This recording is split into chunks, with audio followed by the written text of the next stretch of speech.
وانا بقلب كده لقيت بيان غريب طالع من نادي بيراميدز. البيان بيقول ايه بقى؟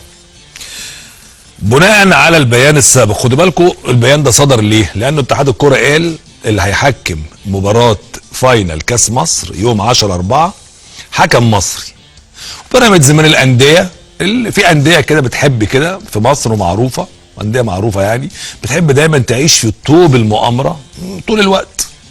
فبيراميدز من الاندية دي هو عايز يعيش في طوب المؤامرة، وانه اتحاد الكرة بيجهز ان الاهلي يكسب كاس مصر، وبيجهز ان الاهلي بيكسب كاس مصر، وكانه اتحاد الكوره طول الوقت بيكسب الاهلي كاس مصر وبيكسب الاهلي الدوري، مع ان اخر بطوله كاس مصر كسبانها الزمالك، واخر بطولتين دوري كسبانهم الزمالك، وكانت تاني بيراميدز حتى اخر بطوله مش الاهلي.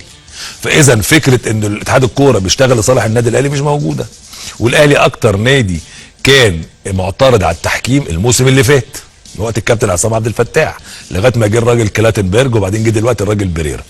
الراجل بريرا ده قرر انه طاقم التحكيم اللي يحكم المباراه النهائيه لكاس مصر طاقم تحكيم مصري، وهنشوف بعد شويه لقاء ليه.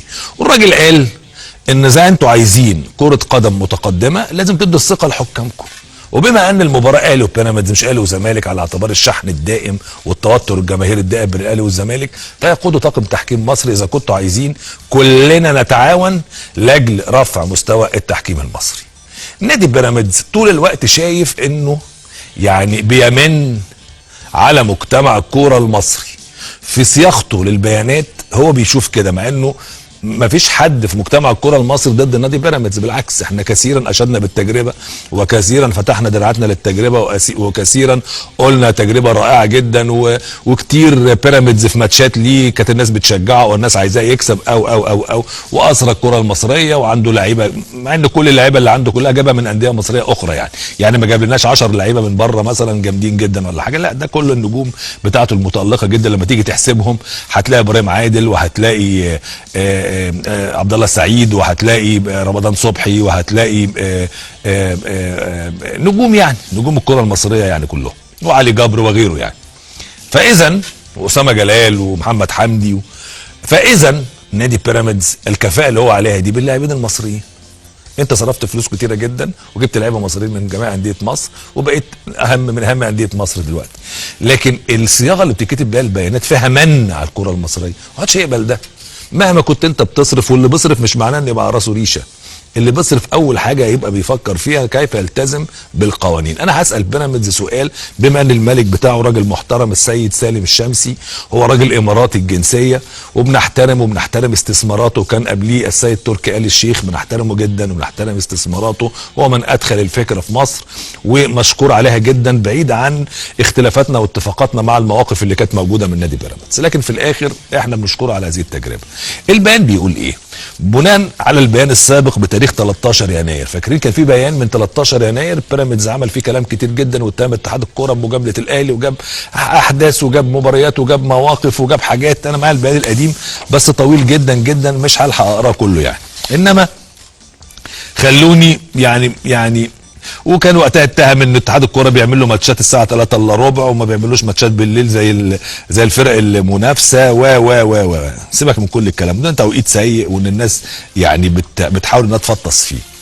البيان الحالي بيقول ايه بقى؟ قرر مجلس اداره، ده كل ده ليه؟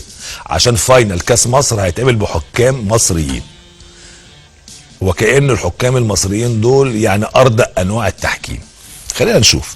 قرر مجلس اداره نادي بيراميدز ومالكوه ايقاف الاستثمارات في نادي بيراميدز ومشاريع النادي الاجتماعي والمدينه الرياضيه والاستاد، وعقد جلسه مع نهايه الموسم الجاري للنظر في مستقبل النادي. مالك نادي بيراميدز سالم الشمسي.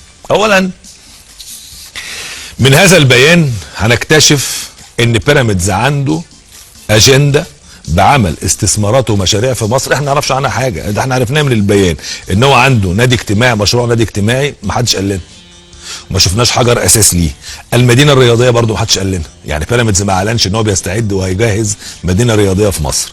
الاستاد ما حدش قال لنا ان بيراميدز بيستعد لبناء استاد جديد.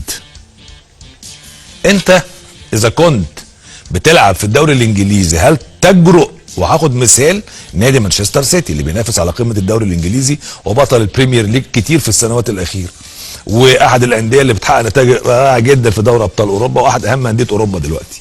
سؤال، لو انت في الدوري الانجليزي هل تجرؤ ان انت تقول انا هوقف النشاط بتاع مانشستر سيتي لان فاينل الدوري الكاس الانجليزي لو مشارك فيه مثلا يعني اتحط له حكم مش عاجبك؟ هتجرؤ انك تخالف اللوائح؟ هتجرؤ انك تقول انك هتوقف استثماراتك وتوقف وتوقف وتوقف؟ انا مش عايز اقول ما توقف، انت حر، ما يصحش نقول كده، لان في الاخر احنا لازم نكون عناصر جذب للاستثمار.